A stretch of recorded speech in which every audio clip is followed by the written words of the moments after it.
Donc, Madame Millette, expliquez-nous un petit peu c'est quoi la structure idéale peut-être pour une PME en TI pour faire affaire au Canada.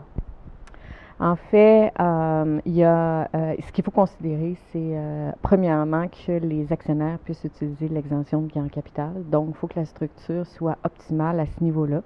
Il y a plusieurs tests qu'il faut rencontrer qui sont régis dans la loi de l'impôt. Mais principalement, il faut s'assurer que les conditions sont respectées pour que les actionnaires puissent utiliser cette exemption-là, cette déduction-là pour gain en capital lors de la vente. Il y a aussi dans la structure, on utilise de plus en plus des fiducies familiales pour détenir les actions plutôt que l'actionnaire particulier comme tel pour de nombreux avantages. Donc ça, c'est pas à négliger. Et de plus en plus, on a des questions sur l'intervention des employés qui peuvent devenir actionnaires, les meilleurs outils possibles.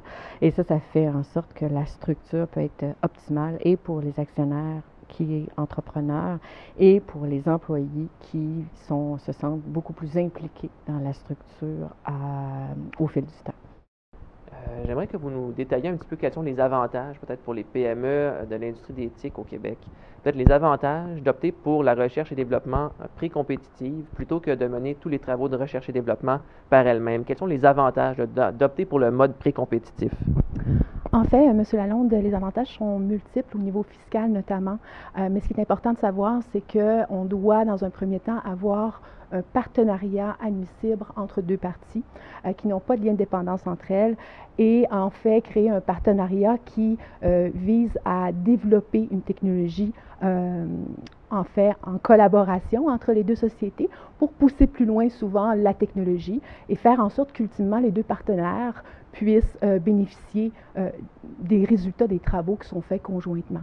Alors quand les travaux sont faits dans ce cadre-là, il y a un avantage fiscal qui peut être très intéressant pour les deux parties.